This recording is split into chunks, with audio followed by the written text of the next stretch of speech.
BNP যেহেতু বৃহৎ দল, এই বৃহৎ দলকে কখনো কখনো এই দলের ভিতরে অনুপ্রবেশ যে ঘটে না, আমি এটা একেবারে অস্বীকার করব না। কোনো ধরনের এই ধরনের অনুপ্রবেশকারীরা কখনোই বিএনপির আশ্রয় প্রশ্রয় যাতে না পায়। জুলাই আগস্ট না, শুধু দীর্ঘ 17 বছর জাতীয়তাবাদী দল একটা ফ্যাসিস্ট সরকারের বিরুদ্ধে যে আন্দোলন সংগ্রাম অত্যাচার নির্যাতন ভোগ করে এবং সর্বশেষ জুলাই আগস্টের গণহত্যার মধ্যে দিয়ে আমরা যে নতুন একটি রাষ্ট্র পেলাম এবং তার ভিতর দিয়ে আমরা নতুন যে আমরা দীর্ঘদিনের যে আমাদের চিন্তা চেতনা এবং গণতন্ত্র ফিরিয়ে আনা এবং ফ্যাসিস্টদের উৎখাত করা, এই সব কিছুর মধ্যে দিয়ে আমরা নতুনভাবে বাংলাদেশকে গড়ে তুলতে চাচ্ছি। সেই জায়গাতে আপনি যে বিষয়টি এখানে এসছেন, যে দলগুলো আছে সেই দলগুলো এখন সেই ফ্যাসিস্টদেরকে আবার পুনর্বাসনের চেষ্টা করছে।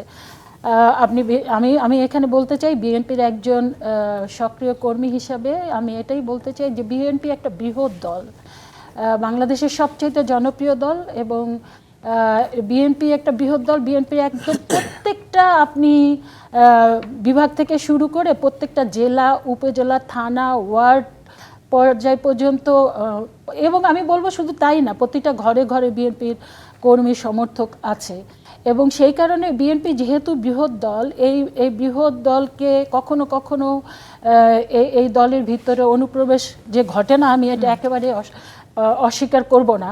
তবে আপনি জানেন বিএনপির একদম ডে ওয়ান থেকে, যেদিন এই বিশেষ করে জুলাই আগস্টের 5 তারিখের পর থেকেই আমাদের অ্যাক্টিং চেয়ারম্যান জনাব তারেক রহমান এবং আমাদের নীতি নির্ধারকরা সবাই সম্মিলিতভাবে একটাই বক্তব্য রাখা হয়েছে যে কোনো ধরনের মানে অন্যায় অপকর্ম কিংবা কোনো ধরনের এই ধরনের অনুপ্রবেশকারীরা কখনোই বিএনপির আশ্রয় প্রশ্রয় যাতে না পায় এবং এই ধরনের কোনো নেতা যদি করে, এখানে আরিফ যে কয়েকটা মানে এক্সাম্পল এখানে নিয়ে আসলো, দেখেন প্রত্যেকটাই কিন্তু দেখেছেন যে প্রত্যেকটা জায়গায় কিন্তু আবার বিএনপি প্রতিরোধ গড়ে তুলেছে। হ্যাঁ, যেখানে এই ধরনের ঘটনা হয়েছে বিএনপির আর একটা গ্রুপ কিন্তু এটার বিরুদ্ধে সোচ্চার হয়েছে। তার মানে বিএনপির এই ধরনের কর্মকাণ্ড করার মতো এবং এইটা যখন হ্যাঁ, এবং আপনি দেখেন শুধু বিএনপি 3000-এর মতো লোককে যে বিভিন্ন পর্যায়ে কাউকে বহিষ্কার করেছে, কারো পদস্থগিত করেছে, কাউকে বিভিন্ন রকমের শাস্তি আয়তায় এনেছে। এগুলোর মধ্যে যেমন ধরেন বিভিন্ন রকমের মানে অনেক ধরনেরই অভিযোগ আসছে, তার মধ্যে এইটাও অন্যতম একটি অভিযোগ। তো সেই অভিযোগকে কেন্দ্র করে অনেককে কিন্তু অলরেডি শাস্তির আয়তায় আনা হয়েছে। তবে এখানে আমি একটা বিষয় একটু উল্লেখ করতে চাই। আপনি জামাতের কথা বলছেন এবং এনসিপির কথা বলছেন। এনসিপির বিষয়টা আমি বলবো যে বিএনপির ধরেন এই যে আপনি যেটা বললেন যে জেলা পর্যায়ে এই ধরনেরই, কিন্তু একদম সিনিয়র পর্যায়ে কিন্তু আপনি এই ধরনের অভিযোগ আমার মনে হয় না আসছে। কিন্তু এনসিপির আপনি দেখেন যে হান্নান মাসুদকে আমরা দেখলাম, বিশেষ করে ঈদকে কেন্দ্র করে এনসিপি আমার মনে হয় 29টা অথবা 39টা কনস্টিটিউয়েন্সিতে তারা প্রোগ্রাম করেছে।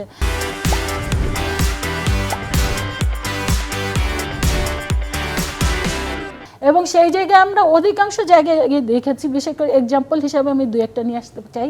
সেটা হলো যে হান্নান মাসুদ, আপনারা জানেন কিছুদিন আগে তার এলাকায় যে একটি মানে সে এই করলো, মানে তাদের অ্যাক্টিভিটিস করলো, মিছিল অথবা সমাবেশ এই ধরনের, এবং সেখানে সে যে একটু অ্যাসাল্ট হয়েছিল, সেখানে দেখা গেল যে তার আশেপাশে যারা ছিল এবং গোল গোল দিয়ে প্রত্যেকটা ফেসবুকে যান, আপনি ইউটিউবে যান, দেখতে পাবেন যে একদম গোল গোল করে তার ওই মুখগুলা কিন্তু দেওয়া হয়েছে যে ইসের কি জানি আওয়ামী লীগের কিংবা যুবলীগের কিংবা ছাত্রলীগের কারা তার আশেপাশে ছিল।